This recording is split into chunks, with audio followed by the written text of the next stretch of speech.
അപ്പോൾ ദൈവത്താൽ സ്ഥാപിതമായ രണ്ട് കാര്യങ്ങൾ. മാന്യപ്രേക്ഷകർ ഇത് കേൾക്കുന്നതിനാൽ ദൈവത്തിന് നന്ദി പറയുന്നു. ദൈവം സ്ഥാപിച്ച രണ്ട് സംവിധാനങ്ങൾ, രണ്ട് അനുഗ്രഹിക്കപ്പെട്ട സംവിധാനങ്ങൾ. ഒന്ന് കുടുംബം, രണ്ട് സഭ. യേശു കർത്താവ് എന്താ പറഞ്ഞേ? ഫിലിപ്പിന്റെ കൈസരുടെ പ്രദേശത്ത് നിന്ന് കർത്താവ് എന്താ അവിടെ വിളംബരം ചെയ്തേ? ഞാൻ എൻ്റെ സഭയെ പണിയും, പാതാള ഗോപുരങ്ങൾ അതിനെ ജയിക്കുകയില്ല. അപ്പൊ ഞാൻ എൻ്റെ സഭയെ പണിയും. സഭ ആരുടെ? യേശു കർത്താവിൻ്റെ. യേശു കർത്താവിൻ്റെ, യേശുവിൻ്റെ ശരീരമാ സഭ. യേശു അതിൻ്റെ ശിരസ്, തലയെന്ന് പറയുന്നത്.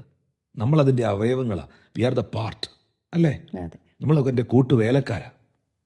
അപ്പോൾ സഭ കർത്താവിൻ്റെ സംവിധാനമാണ്, കുടുംബം ദൈവത്തിൻ്റെ സംവിധാനം. ഇനി എന്നെ കേൾക്കുന്ന നിങ്ങൾ, സമൂഹത്തിൽ നിന്ന് ജീവിക്കുന്ന, ലോകത്തിൽ പലതും കണ്ടും കേട്ടും ജീവിക്കുന്ന വ്യക്തിത്വങ്ങളാണ് നിങ്ങൾ ഓരോരുത്തരും. ഏറ്റവും കൂടുതൽ പ്രശ്നം എവിടെ നടക്കുന്നത്? കുടുംബത്തിലും സഭയിലും. ഏറ്റവും കൂടുതൽ പ്രശ്നങ്ങൾ നടക്കുന്നത് കുടുംബത്തിലും പിന്നെ സഭയിലും അല്ലേ?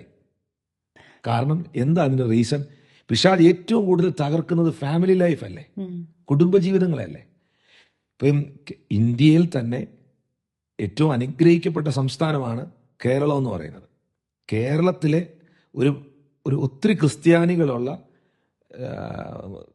ക്രിസ്തീയ മൂല്യങ്ങളുള്ള ഒരു നല്ല ജില്ലയാണ് പത്തനംതിട്ട ജില്ല എന്ന് പറയുന്നത്. പത്തനംതിട്ട ജില്ലയിൽ ഒത്തിരി ക്രിസ്ത്യൻസ് ഉണ്ട്, എല്ലായിടും ഉണ്ടെങ്കിലും കൂടുതലായിട്ടുണ്ട്. കേരളത്തിലെ ഏറ്റവും വലിയ കുടുംബ കോടതി എവിടെയാണെന്നറിയോ? പത്തനംതിട്ടയില. മനസ്സിലാകുന്നോ? ഏറ്റവും കൂടുതൽ ഡിവോഴ്സ് കേസുകൾ ഫയൽ ചെയ്യുന്നത് പത്തനംതിട്ടയില കൂടുതലും. അപ്പം എന്താണ് ഇതിൻ്റെ കാരണം? എന്താണ് ഇതിൻ്റെ റീസൺ? പൈശാചിക ലോകത്തിന്, സാത്താന്യ മേഖലയ്ക്ക് ഏറ്റവും കൂടുതൽ എതിർപ്പുള്ളത് ദൈവീക സംവിധാനത്തോടാണ്. ദൈവം എന്തിനെ സ്ഥാപിച്ചോ, ദൈവം എന്തിനെ സൃഷ്ടിച്ചോ, ദൈവം എന്തിനെ വലുതായി കാണുന്നു, അതിനെ ഇല്ലാതാക്കുക എന്നതാണ് പിശാചിന്റെ ടാർഗറ്റ്. കാരണം ഈസ് ആൻ അവർ എനിമി. അവൻ ശത്രുവാണ്. ശത്രുവിന്റെ എപ്പോഴും ലക്ഷ്യം തകർക്കുക എന്നുള്ളതാണ്. അപ്പൊ അതുകൊണ്ട് അവൻ കുടുംബങ്ങളെ ടാർഗറ്റ് ചെയ്യുന്നു, അവൻ സഭയെ ടാർഗറ്റ് ചെയ്യുന്നു. സഭയെ